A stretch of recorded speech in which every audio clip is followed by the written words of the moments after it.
coach kay comprendre nga bu baax. non parce que oui. parce que coach di nee na nañu dagg ci temps jox ko Moustapha. waaw jébo. léegi Charles yow est-ce que tamit doo ñu may générique actualité ñu yeggali. c'est que coach yow man du ma politique coach tey moom dafa jëlanteeg Moustapha. waxoo ko demee noonu waaye dégg nga sabatee. non man du ma politique.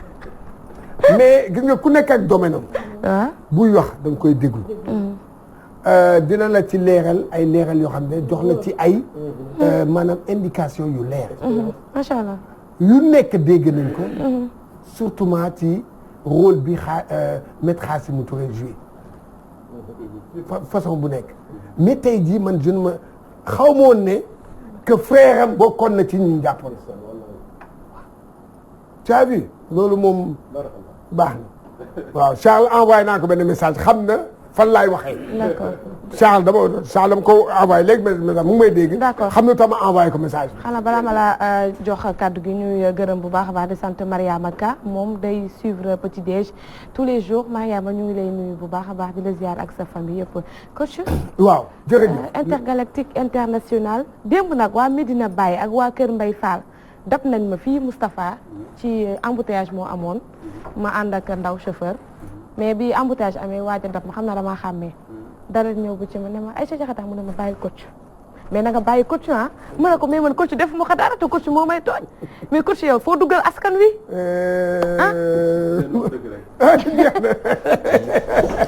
Sidi Lamine Niass doon na wax ne sénégalais yi loo leen jox ñu delloo la ko. Allahu akbar. moo tax mu ne xam leen ne benn patron rek la ñu am muy le peuple sénégalais boo génne ci mbedd mi rek xam ko c'est aussi simple que ça. jaajëf waay jërëjëf. waaw tey ñuy waxtaanee budget bu sport. waaw budget bi.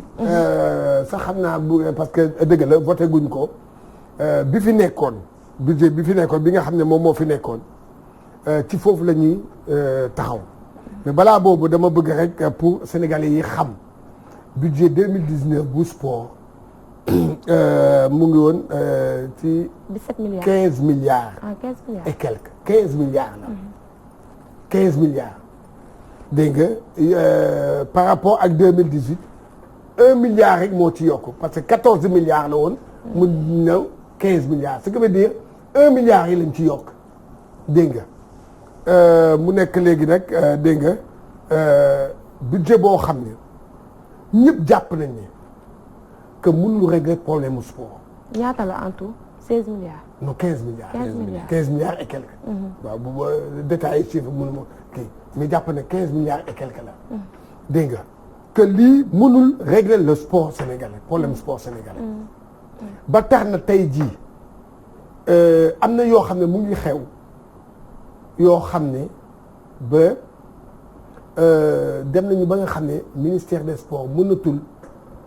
maanaam régler le problème yi di am ci sport bi ma jox benn affaire pour la première fois de l'histoire ci Jeux africains Sénégal dem Jeux africains yóbbuwul équipement yóbbuwul tenue de défilé billahi pour la première fois de l'histoire yii amoon nii Maroc yu année yii Sénégal dafa dem ku nekk sol la neex défilé noonu la Sénégal défilé. mënuñu woon a jaar Colobane doog a dem. merci noonu la ñu demee si gars yi dem ñoom ñu défilé boo xam am ñoo xam sax dañu ne duñ défilé parce que c'était pas joli. day ñàkk xorom ñëpp. te booy xoolaat dans cette affaire là li ci gën a doy wax Moustapha. beaucoup de délégations 60% des délégations déglu bu baax de. 60% des délégations ñi leen solal xam nga lan la ab sénégalais la mooy Jamil Faye. moo ñëwal ñu 60% moom voilà ñooñu ñëpp moo leen solal. ñu bàyyi ko fi ñun. voilà ñun ñu bàyyi ko xool de Jamil Faye mu ngi xam naa ñu may dégg 60% des délégations ay mooy waaye Rwanda Kenya ay waa Nigéria ay nangam Jamil Faye moo leen solal moom moo leen kii. suñu dëkk fii la nekk. te di doon yëngatu ci sport bi xanaa dañ ko xeexee nga nangam ñoo xam kii muy noonu Jamil Faye moom moo def loolu et ñun ñii nga xam ne léegi ñun Sénégal ñu ñëw dem waxuma loolu sax li gën a grave mooy équipement sportif bi nga xam ne moom la pratiquant yi mooy maanaam day kii vert jaune rouge Sénégal équipement yi athlétisme waa judo ñoom ñëpp joxuñu leen dara c'est comme ça compétir ni ñu compétiré mooy ku nekk da nga dem ut sa benn yëre sol lan lañ leen wax et puis wax bu ñaaw bu ñu leen wax xam nga mooy lan bu ñu eggee Dakar ñu jox leen équipement yi déjà xoolal loolu yow yaa ngi dem ci bërëb li nga waroon sol ñu ne la xaar ba mu pare après ñu soog laa jox. loo koy doyati. loo koy doyati ba pare heure bi may toog nii di wax ak yow heure bi maa ngi nii parce que démb xanaa affaire bi am démb mu am démb ci 20 heures ñu jox leen waaye ba démb ci 20 heures information bu wóor bi ma am moom mooy que ba léegi joxaguñ leen équipement yooyu bon loolu c'était pour rek expliquer maanaam besoin wu sport ak par rapport ak budget bi fi nekk qu'on se dise la vérité bu dee ñun dañoo bëgg avancer tolloo ak yeneen réew yi non faw ñu jéem a def ay efforts état du Sénégal def ay efforts xam ne que 15 milliards 20 milliards mais dem sax ba 50 milliards mënul régler le problème du sport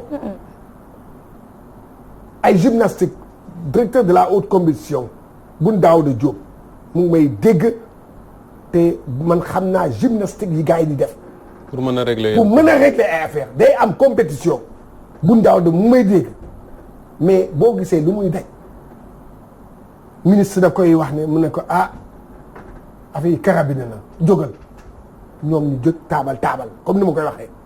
parce que man toog naa ak ministre des sports ma ne ko da ngay kii da ngay taabal rek doo avancer.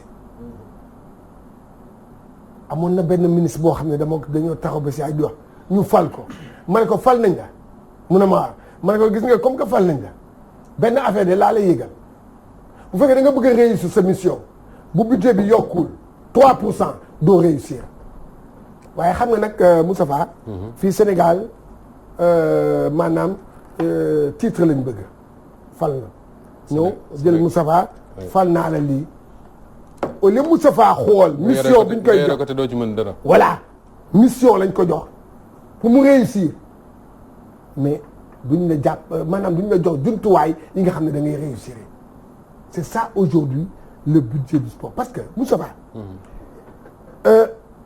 budget wu compétition internationale rek laay yem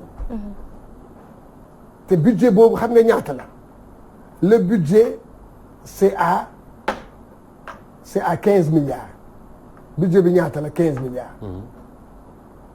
ma ne pour nga xam ne discipline yëpp bu ñu dem ñëpp dem compétition normale def préparation normale def lépp normal ce budget là annuel c'est 15 milliards la et alors que lan moo nekk ci gafa gi 15 milliards.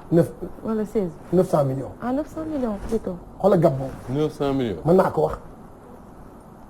budget compétition mais Cheikh kon day jox dëgg rek la tubaab ba wax ba ñun ñëpp ñu mer fan yi tubaab ba ca CIO. que ne Sénégal moom anticipation ak prévision du seen fort. ñëpp mer nag Sénégal yëpp mer mais wax dëgg yàlla li ngay wax nii da koy. waaye yow ma ne nañ ma baal nag gis nga ci wax boobu man wax naa ko RDG. ma jaakaarloog nit si ba sànni leen tubaab boobu li mu wax. moo wax dëgg. ñu ci loolu la ñu loolu la anticipation planification moom. JOJ xamuñ ci dara. JOJ c'est en 2022. oui ñu ngi ci lan 2019. parce que 2019 jeex na non. oui 20 ak 21 moo des. ñetti weer ci des. lan moo fi kii lan ngeen fi gis loo xam ne pour préparer loolu nee nañu dañuy defaraat Iba Mar Diop. da ngeen gis da ngeen dégg foofu maax. waaw dégg naa waa làmb ji ne buñ ko tëjee làmb dee. waaw voilà. waaw c'est arène bi nag. Iba Mar Diop Iba Mar Diop de maa ko liir moom kenn ci promoteur yi. waaw mu ne buñ tëjee Iba Mar Diop làmb dee. mu ngi noonu am na yeneen yoo xam waxuma ne sax di gën a kii loolu. mooy que pour préparer sunu athlètes yi pour dem kii yooyu xale yu ndaw yooyu tàggat leen préparer leen. ba léegi. fédération boo dem nga laaj leen dañ leen naan gisaguñ dara dégguñu dara gisaguñ dara.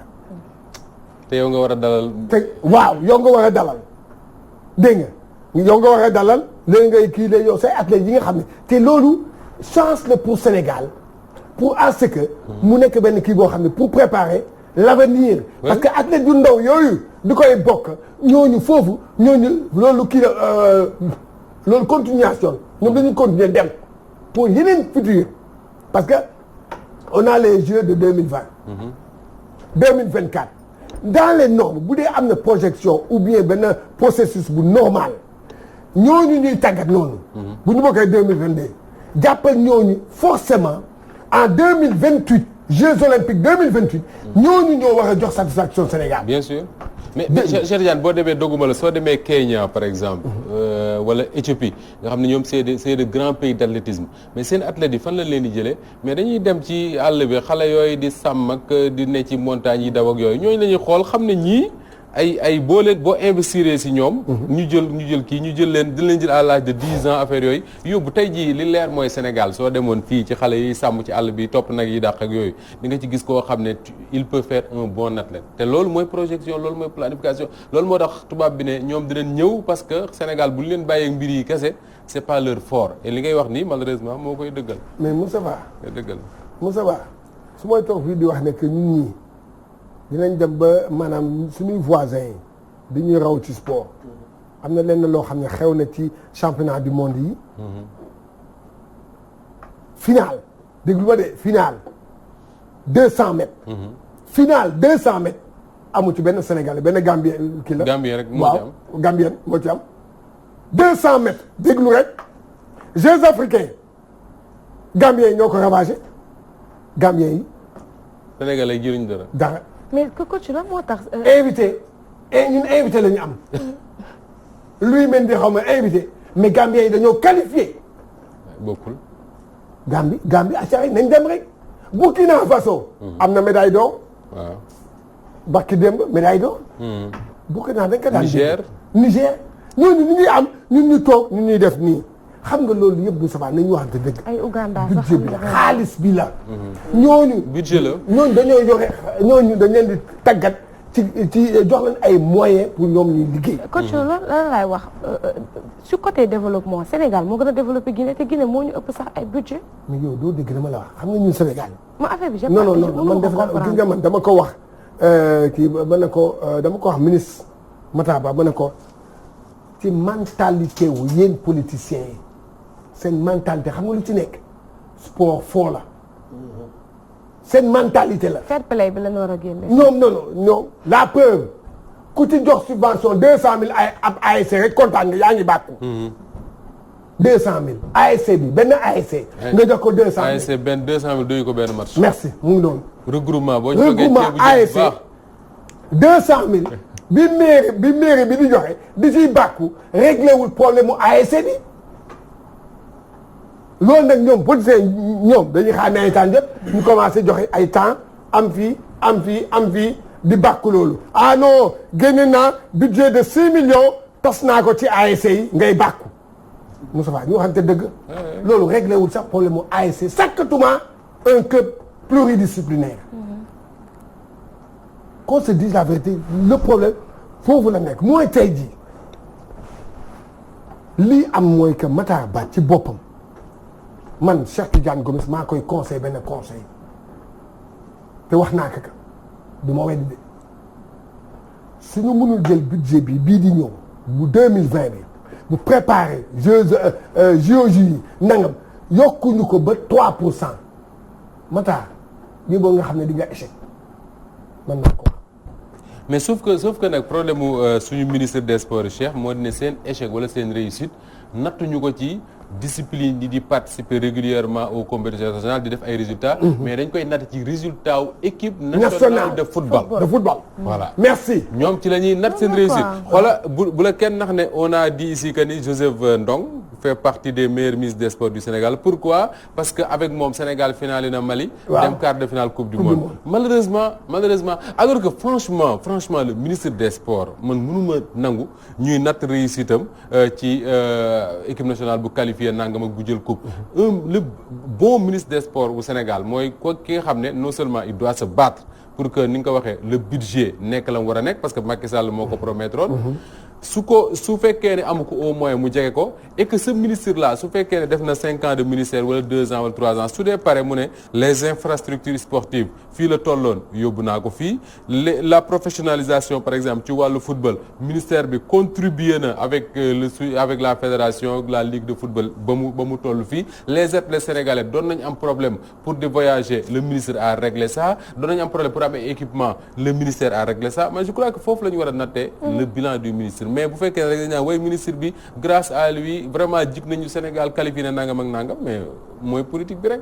c'est ça xam nga loolu moom mooy. c'est le problème des Sénégalais. non mais c'est ça Sénégalais ñoom xooluñu la rek c'est à l'image des Sénégalais parce que Sénégal bi xam nga lu muy xool rek da ngay xool Coupe d'Afrique bii passé Sénégal ak équipe bu mu joxe balaa ñuy compétir 3 mois balaa ñuy compétir média wu monde bi les grands observateurs tout le monde ñëpp nañ ñun ñooy favori. ñëpp koo taxaw wax ñëpp ne ñun ñooy favori waxuñu ko pour lu neex waa Sénégal de parce que lii potentiel bi Sénégal amoon la. yow ñu wax la loolu nga dem nga ñàkk équipe bi di ñibbi si gars yi di leen di teeru.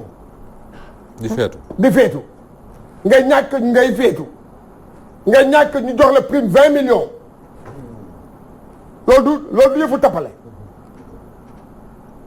alors que dans ci même année bi l'équipe de kii nu ka sax waxam équipe bu karaté jigéen ñi dem gagner titre africain ñibbisi ba léegi waxoo leen dara au même moment le beach soccer di ravager Afrique champion d'Afrique di tegale champion d'Afrique yi mosoo leen woo wax leen.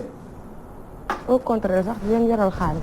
waaw tey jii bu nekkuloon Louis Mendy. athlète bi nga xam ne Sénégal ci moom la yaakaar ba nga xam ne dañ ko invité woon sax ci championnat du monde ba. moom bu nekkuloon CIAD centre boobu centre d'athlétisme bu nekkuloon ñooñu kan moo koy toppatoo fan lay amee moyen. mais ñàkk a toppatoo boobu ñàkk moyen boobu moom mooy tax athlètes sénégalais yi xëy na léegi wàññeeku na xaw ma ci dara mais en tout cas depuis lu ci bari woon bu ñu daan dem France dañuy jël naturalisé Moussa di dawal France. Moussa dama lay jox benn indication nañu xool l'athlétisme français. ngay dem dans l'athlétisme français. 40% des athlètes. Afrique lañu parmi les meilleurs Sénégal. koo ci laaj mu ngi sant Diop Ndiaye. Gomis Seck Nangam. 40% ñu ngi ci club yi te ñooñu tey jii. am na benn politique boo doon def ñooñu ñëpp dañuy ñëw. di lay gawal. bien sûr gars yi de mais ñooñu ngay gis ëllëg gars yi dem gagner ay titres ak équipe de sous la bannière de la France. oui. et ce qui loolu mooy métti xool nit yi. Cheikh Tidiane nga baal ma man ancien sportif la. Aliou Cissé mi ci ñu la daanaka ci ñu la jaar ginnaaw raay. ASC ginnaaw raay defe naa 1978 jël naa fi 2 fois 400 mètres ci ASC 400 mètres. te ma fa ma doon entraîné camp Thiaroye. ba mu ñu ASFA ñu woo moo ne ma mais yow ci ASC bi ngay nekk doo ñëw dugal la ASFA booba nag dama ko jëm comme foo rek mais dama seet ne sport li ko yàq l'homme qu'il faut à la place qu'il faut fa atiqa aussi bariha yéen tamit ne kenn ku ne lañ lay jox lu moom. mais ministre bi nga wax ne est-ce que sportif la. waaw sportif la moom. sportif la. waaw mais amul staff sportif parce que lii am na tey jii premier conseil mooy tey média bi premier conseil président de la République mooy média. le problème mooy que parce que bu ñu compétir génn jël avion dem li ci ëpp ay politiciens ci dugg. dëgg la loolu waaw. ñaareel ba.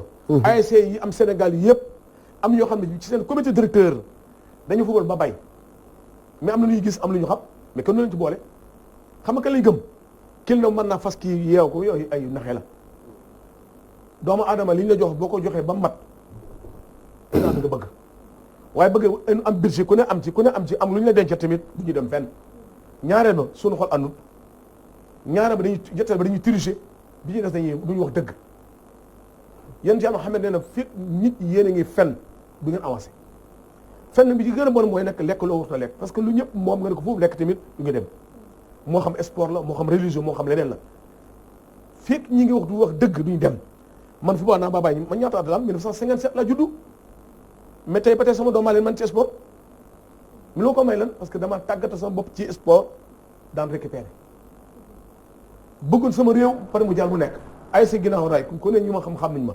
regroupement dem naa ba sama doom yi barakallah am na ko am mag la ba am jabar ngénteem dem naa ba jël añya indil ko regroupement wallaay du fi jeex xam naa parce que choix ngëm-ngëm loolu mais est-ce que ngëm-ngëm boobu par exemple nekkoon ci nawetaan ba léegi moo ci nekk sax nga xam ne nawetaan jaral na lu ne jaral na la lu ne loolu nga def noonu am na ñoo xam ne sacrifié nañ leneen ak leneen pour seen équipe bu nawetaan est-ce que du ngëm-ngëm boobu lañ am problème mu transféré ko ci bu ñu waree défendre les couleurs de l'équipe nationale ASC Ndoumbé ASC wala ASC ginnaaw rak ASC Ndoumbé laan xam nga ñoo dëkkoon mais ASC ginnaaw ray moom mag ASC yëpp ci ginnaaw ray sud et nord mais ñaari ASC dañ naan xeex ba jamante paak mais man maa leen jubale mais ci quartier desk religieux dañu comité directeur waxtaan ak ñoom waxtaan bu juboo dem fekki ki gaañu ñu masawu ko mais faj ko dàmp ko ñëw ma def concert musique ñë gënalu ma mais pour dajale leen la tey ji ñoo bokk nekk bay séyante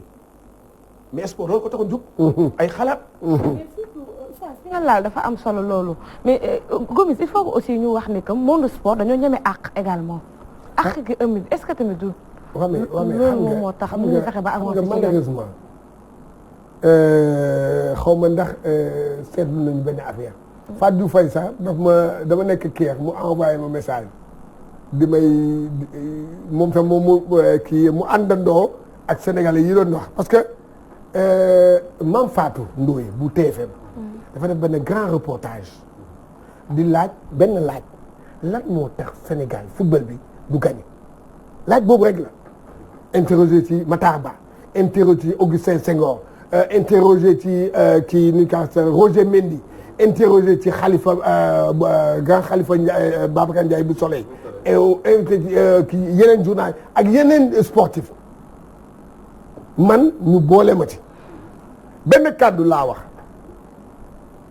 ma ne leen on a am nañu lépp pour waaye am na lu ñu topp gars yi ne ma ne leen àq Mame Fatou mu ngi may dégg ma ne leen du ñu gagné tant que àq ji tant que réglé wuñu problème ba nga xam ne kenn football bi ñu ngànk football bi ak waa ministère des sports du ñu amel àq yenn nit ñi Moussa bi ma ko waxee ma nekk Kër Fatou Faye woo ma ne ma réseaux sociaux yaa ngi lay attaqué ñu ngi lay naan nee nañu waaw nangam li nga wax nii ma ne la acca rek nañ leen dem rek ba ci kanam yéenewuma ko woon Sénégal dëgg parce que moment boobu sa fàtte naa loolu coupe bi laa bëggoon ñu gagné waaye koo xool Moustapha final bi xoolal nu mu demee rek nga xool rek ak man li ma wax di jaaxi waa y a quelque chose daal parce que loolu but boo xam ne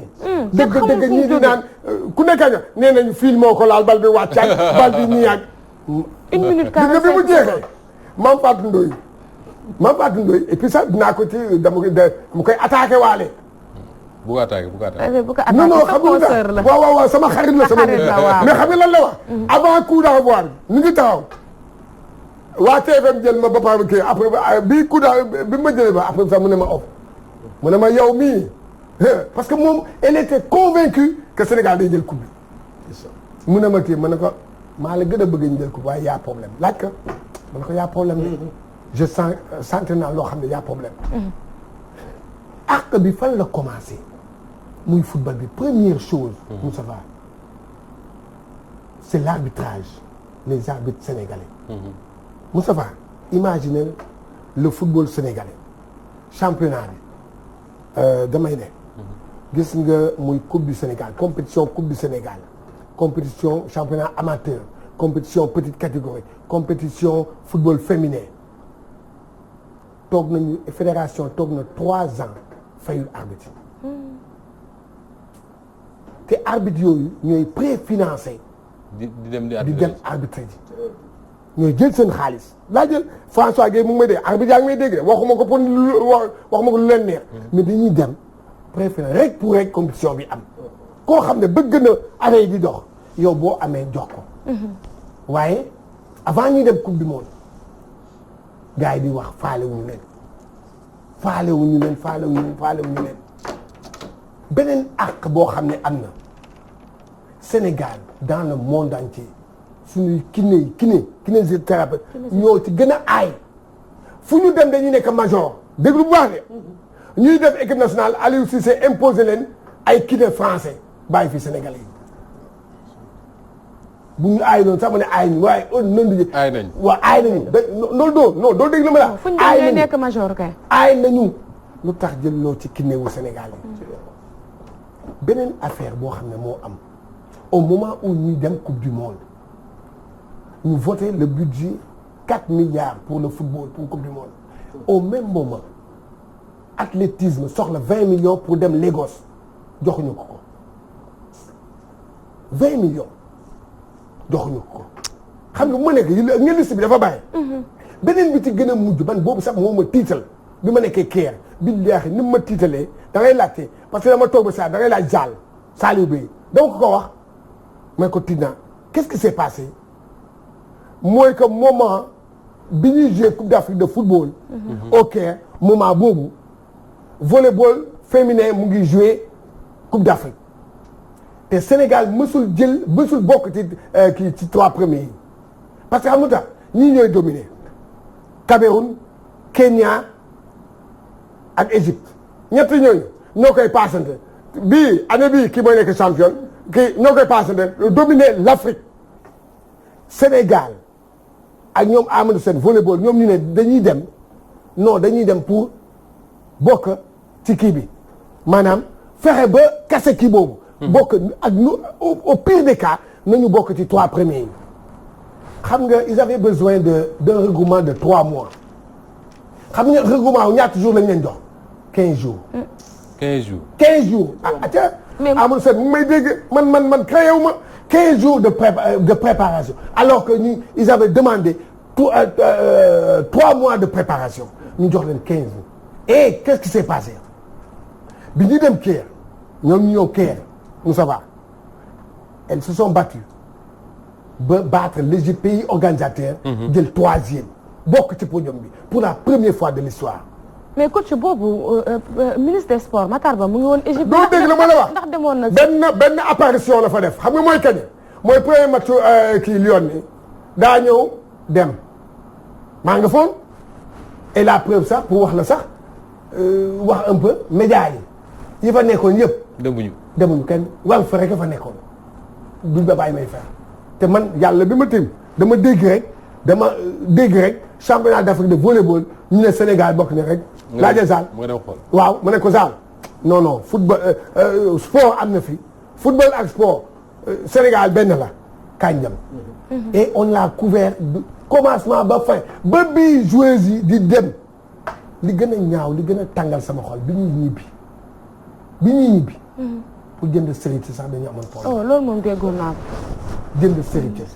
billaahi xale yu jigéen ñi am na ñoo xam sax bëgguma ko wax fii mu ko wax fii dëkk bi tas. waaw laaj leen jigéen yaa ngi noonu. waaw àq loolu mooy réponse bi ma lay jox ñun tant que ñu ngi ameel àq. ci sport bi. duñu gagné man maa la ko te wax naa ko ñu wax ma lu nekk mais tey ji gis nañ ko et aujourd'hui tey ji lan moo indi loolu parce que. koppar bi budget bi moo amul moo matul. budget bi matul. quel que soit loo munti wax ministre des sports te budget bi nekk ni munu ci dara wax naa ko wax ko ñeneen munu ci dara il ne peut munu ci day leb rek pour mun a régler ay problème day ñëw ni problème benn équipe nationale naree dem moom ak bun daaw de gars yi jóg dem lebi am na xam ne moo ko xam sax kii am na ay kii compagnie yu bare Sénégal kii sport bi dañ leen amel xaalis. pourtant nag ñu bëri dañuy wax ne que Matar Ba bu ñu ko jàppale woon mu réussir ah. mais non mais c'est que. kan moo koy jàppale na jàppale foofu. voilà loolu la premièrement nañ jàppale. kan moo koy jàppale ñu fekk ko di ko jàppale. non maanaam président yokku affaire yi. Moussa Ba ngi nii nañ ko jox léegi ministère des sports ak nii billahi du réussir du dem fenn nit nag da ngay am fulla jox ñu la ay kii ne jëluma man ma toog sama toog. am na ay yoo xam ne am na yoo xam ne. maanaam bu ñu ko joxee budget mu bañ. non maanaam bu ñu la falee te budget bi xaalis koppar amul. waaw da ngay sonn sa bopp. d'accord ok. loolu mooy problème mu sport Sénégal mooy que ñu ngi dem ci 2020 Macky Sall na xoolaat doxalinam ci sport bi mooy que. su bëggee am résultat. bu bëggee am résultat en 2022 wala moom bu demee ñu ne Macky Sall de liggéeyoon na lii bi mu koy liggéey boobu mooy temps yi mu nekkee président parce que man gëm parce que yaakaar ma dafa nekk président en 2028 2032 ak 2030 léegi nag bu saa ñu ne nag Macky Sall moo ko liggéeyoon parce que xam nga Moussa Ba mu ngi wax sànq ministre bu fiy jaar da ngay def sport am na benn ministre boo xam ne man dama koy jox damay jox yenn ministre exemple ci moom quel que soit loo mun a wax Abdoulaye Matar Diop. mais am na loo xam ne au moins développé na ko un peu les promoteurs yi ngay gis ci làmb nii moom moo ko créé promoteurs yii ñoom Gaston Mbaye ay nangam. amuloon de jël gars yi jël ko sax yóbbu ko 1 million. boobu moom la idée boobu moom moo ko joxe idée boobu moo ko joxe ba tey ji mu dem na waaye au moins am na loo xam ne nu. même sax au moins am na lu mu fi bàyyi. Ibrahima Ndiaye mi ngi naan ma sànq Ibrahima Ndiaye bu Thiès. waaw que ni le problème principal. c'est que politique au sommet c'est-à-dire que. on pense que le sport ça doit rester ci équipe nationale yi quoi. alors que par la politique sportive à la base. en commençant par les écoles. loolu moo ñàkk ci Sénégal léegi c'est-à-dire que bu njëkkee école da daan génne ay athlètes mais léegi dafa rare. léegi da ngay gis même pour ñu recruter un professeur de PS gars yi dañuy grève bay grève de la faim alors que ñun ñii ñëpp basket ak athlétisme ak football sa xëy du ci bokk parce que football moom daanaka da ngay judd di ko def mais yu ci ëpp ci école nga koy jàngee école boo dem da ngay gis ñu def fa benn terrain basket def fa benn espace bu ñu mën a dawee athlétisme bu ñuy lancer pour yëkkatee kii lancer affaire yooyu quoi. mais yooyu j'ai l'impression que l'État n'investit plus ci yooyu loolu moo tax li nga doon wax tànk Cheikh pour ñu détecter des talents à la base ànd ak ñoom ba ñuy def résultat au sommet day jafe. waaw invité nañu fii édition du soir monsieur Pape Ndour. moo nekk président sport scolaire. defe naa yaa ko boole woon nag waa édition du soir. bi mu fi ñëwee daanaka que mënuñu am ay athlète de renom mënuñu am ay sportif de renom te jéemuñu dundal sport scolaire bi nga xam ne. jamono ji mu ngi ci jafe-jafe yi mais te ba tey kenn wax si. waaw non mais c'est que il faut xam nga wax ko fi waxaat ko gis nga UASU. biñ ko jëbee ba jox ko ay moyens. mu nekk benn bureau bu ndaw fële Léopold foofu lañ leen dugal ñetti nit la ñu toog noonu rek li ñu def dara boobu la sport Sénégal dee. non UASU boobu la dee. man UASU am na samay camarades yoo xam ne fi mu toll nii. Senghor loolu la gëmoon. bien sûr yéen a ngi voté semaine de la jeunesse. pendant une semaine région yëpp ku ci nekk indi sa équipe de basket. wallaay équipe de football. équipe de boxe ñëpp ñëw. ñu solo leen t-shirt yu weex ak waa loolu di jaay ndox xaw ma. waaw tur bi laa bañ a tudd. waaw ñu woo leen. ñi xamuñu ko. waaw ba léegi nag ñooñu Moussa Ba foofu lañ doon jëlee. foofu la champion yi doon génn. oui am na sax benn match boo xam ne Moussa Ba match bu neex la match boobu du ma ko fàtte mu Demba Diop la amee. UASU mercredi match boobu c'était en 78. fii Demba Diop ramasseur laa woon. finale UASU Blaise Diagne contre De La Fosse. Joseph Koto. nekk Blaise Diagne. Cheikh Seck. di góor De La Fosse. match bu tàng. bu neex ñooñu ànduñu woon après. équipe nationale. voilà exemple laa ngi noonu exemple bu ndaw boo xam ne tey fii 78 man maa toog nii. Cheikh Seck di góor fii te équipe bi ñu ci bare ñooñu rek laa tudd mais ñu ci bare après dañ nekk équipe bu handball bi. mais Aminata Mbengue Ndiaye. Aminata Mbengue Ndiaye. handballeuse la léegi lycée Ahmed Fall. merci lycée Ahmed Fall. handballeuse la nga aayoon ba dee. ñoom ay anciens ministres yooyu nga doon dégg. Eva Marie Coll. waaw Eva Marie Coll. handballeuse la ñu woon lan moo leen ko béy parce que UASU bee doxoon. waaye ngir yàlla bu fekkee ne ñii dañoo tële nañu jël koppar gi jox ko UASU boobu. ma dama dégg équipe nationale Sénégal day daje Brésil. dégg naa ko. waaw Brésil à Singapour. léegi nag ndax Brésil mooy financé wala Sénégal financé. non Brésil moo fay Brésil moo financé. Brésil moo fay xam nga avec nu muy demee pour tëjee foofu mooy que ki soxla tëjal moom mooy fay. dëgg la 200 millions la ñu fay Sénégal. loolu la bëggoon xam. waaye 200 millions yooyu. nañ ñu dimbale rek na dugg ci gafaw football bi na dem ci fal bi. yow 300 la wala 200. war naa mën a permettre ligue bi démarrer de. waaw jël ko jox leen ko ñoom. waaw parce que football la. Sall Sall léegi mu nekk chroniqueur. voilà mu ngi noonu. waaw yow coach maa ngi lay jaajëfal bu baax a baax. bu baax a baax. bala ngay jaajëfal Cheikh Tidiane Génération Foot nu mu mujjee. ba léegi affaire bi génn. ba léegi waxaguñu.